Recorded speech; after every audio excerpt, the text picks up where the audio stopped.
Breaking news చూస్తున్నాం. విశాఖపట్నంలోని Hanumanthuvaka junction వద్ద తురిట్లో భారీ ప్రమాదమే తప్పింది. స్కూల్ పిల్లలతో వెళ్తున్న ఒక ఆటో ఎదురుగా ఉన్న ఆర్టీసీ బస్సును వెనక నుండి బలంగా ఢీకొట్టింది.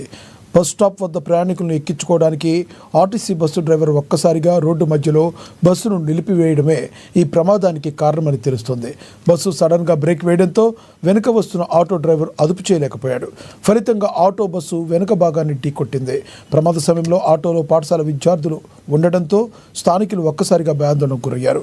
అయితే అదృష్టవశాత్తు పిల్లలందరికీ స్వల్ప గాయాలయ్యాయి. పెను ప్రమాదమే తప్పడంతో అందరూ ఊపిరి పీల్చుకున్నారు. స్థానికులు వెంటనే స్పందించి పిల్లలను ఆటో నుండి బయటకు తీసి ప్రాథమిక చికిత్స అందించారు. రోడ్డు మధ్యలో బస్సులు నిలిపివేస్తూ ప్రయాణికుల ప్రాణాలతో చెలగాటమాడుతున్న డ్రైవర్లపై కఠిన చర్యలు తీసుకోవాలని స్థానికులు డిమాండ్ చేస్తున్నారు.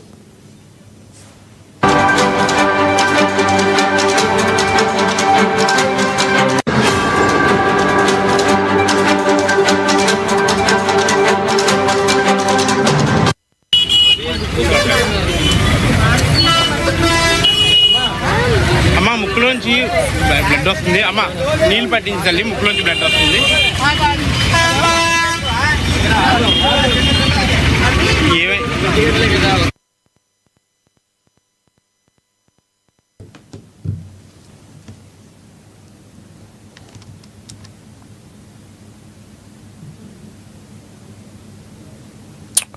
ఇవి పుట్టిన అప్డేట్. Stay tune.